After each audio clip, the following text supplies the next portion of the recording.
Hi guys, Michael here, and today I'll be talking about why those like myself who work in technical backgrounds, that is like science, technology, engineering, math, why these individuals often have problems when it comes to having casual social conversations.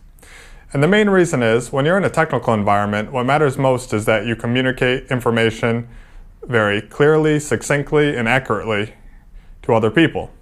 And the emotional undertones don't really matter much. However, when it comes to casual social environments, the emotions that are being sub-communicated are actually one of the most important things. And the actual literal information is of much less importance. Attraction, either generic or romantic, is generated not by what you logically say, but by what you emotionally convey. Some of the most important information about a person, such as if you think they're trustworthy or honest, are communicated almost solely through the emotions felt during the interaction.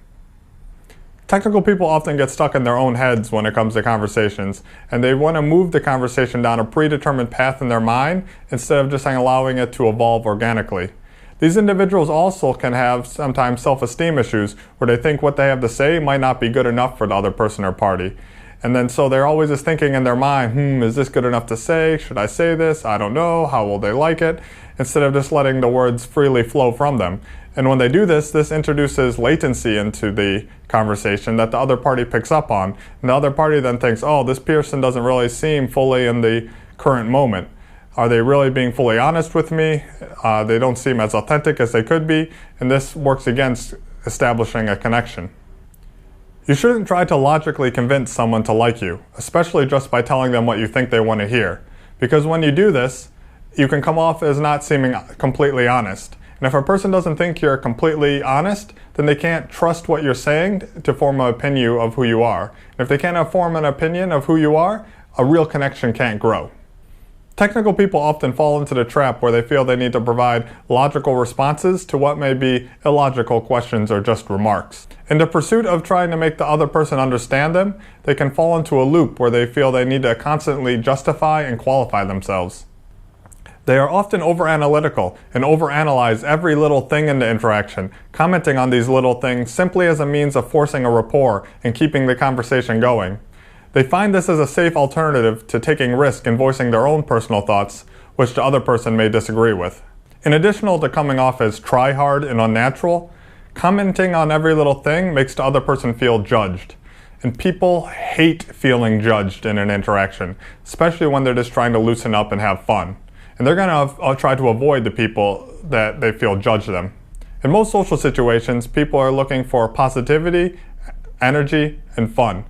You need to be able to provide something at least more stimulating than they could alternatively find just by scrolling through their smartphones.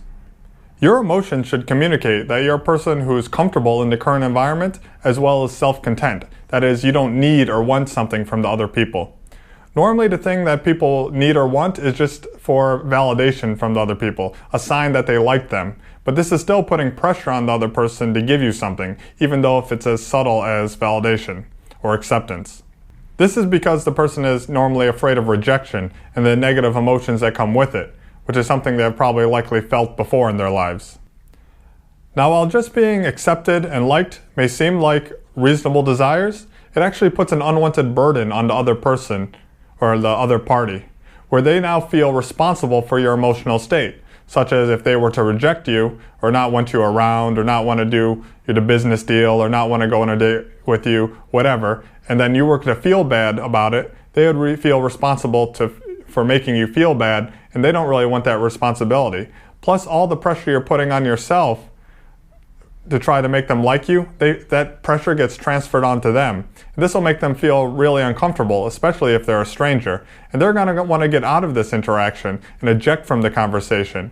And then thus all the pressure and fear you put on yourself for getting rejected, it kind of turns into a self-fulfilling prophecy. Now, if you can relate to some of the situations that I just described, then I have some resources that you might find of great help.